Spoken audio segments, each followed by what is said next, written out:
Hey y'all, what I do? So, welcome to today's video. Today, we're all about riding in the rain. As y'all can see, it's raining and I'm outside. Is it intentional? No, but I got caught in the rain, so I figured why not just make a video about riding in the rain, right? Alright, so this would be a straight shot video. First things first, if you get caught in the rain, don't be afraid of riding in it. Make sure you have good tires. If your tires weren't good to begin with and you're on a motorcycle, just pull over and wait until it holds up and then proceed slowly.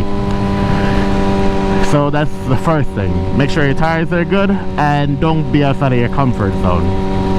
Second thing, you want to increase your distance in traffic, because as well you're on the bike, you don't want to have the possibility of locking your brakes up in case of an emergency where you gotta brake.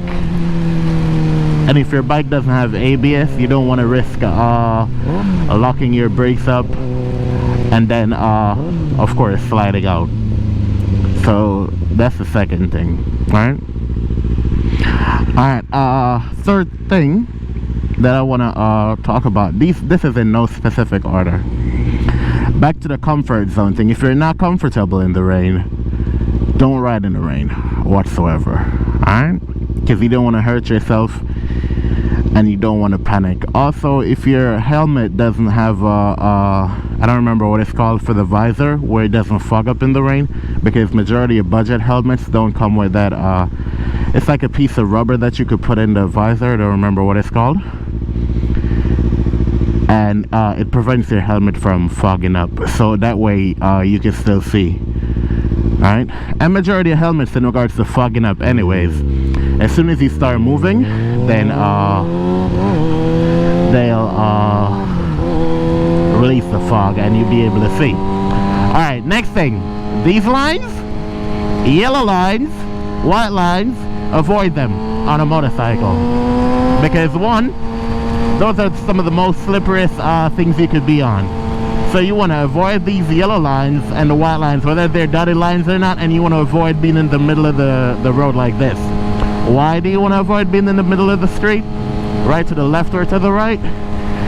Because the middle of the street is where the oil is from all the cars that are stopping and going.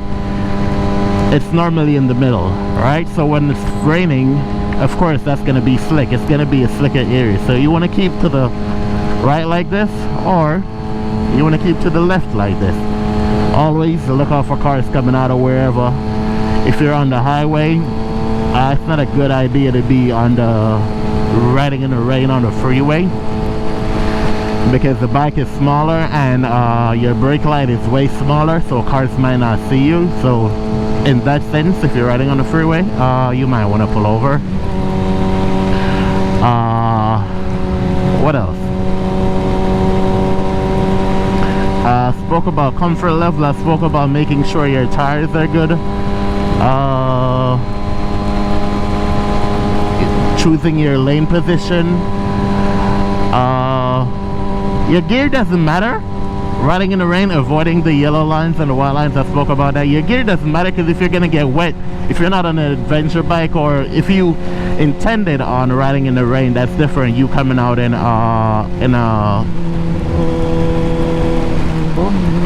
a rain jacket or something like that, then that makes sense. But if you're not, you just come out like me in a pullover or just your regular clothes and you get caught, the rain will sting. So that's something to look out for. But yeah, I'm thinking about what else you could expect when riding in the rain. Alright, of course the road is more slippery. Also, another tip, this is just right off of my head that I could think of. If you're on your motorcycle and it just starts raining, like it's, say for example it starts raining now, you might want to pull over and wait until it's rained some more. If you decide that you're going home, you might want to pull over and wait until that first wave of rain passes, Reason being, that's when the road is most slippery, because all the oil is coming up off of the road in that first downpour. So stopping, coming to a complete stop will be harder, and you might want to avoid it. Same thing for cars, they'll probably slide if they're speeding and all that. So another thing in the rain, so just to reiterate on that, if it just starts raining, you might want to pull over. Don't ride in that first wave of rain, and then ride in it afterwards. As well, make sure you maintain your throttle and don't be yanking on your throttle in the rain. For me, of course, for me, I've ridden in the rain a couple of times, so I'm not afraid of riding in the rain. My tires are good. Riding in the rain, I'm not afraid of it. So I won't be doing, I'll still do, how can I say this? I'll still do recommending speeds. So if it's 55 for me on a motorcycle, because like I said, I've done it multiple times, I'll still do 55 like I'll do in the dry. If it's 60, I'll still do it in the same speed that I do in the dry, or when it's dry. So, oh, another thing, let me talk about braking. So you see, I started slowing down way before coming up to this car. I'm still on I'm a little on the rear brake, not too much, just to slow down. Or I'll use both brakes. I'll use my front brake and my rear brake in the rain, which I think you should be using both anyways on your regular ride, but I'll exaggerate, not on yanking them or applying them too hard, but using them to slow yourself down more in the rain. Alright?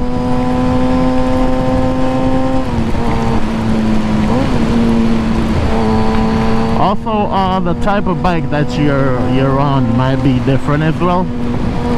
So for every bike, the riding in the rain might be different, because if you're on a dirt bike, if you're on a street bike, and your riding position might be different as well. So if you're on a Harley, bike might be heavier. You might possibly hydroplane depending on how fast you're going. So you just got your comfort level. Also,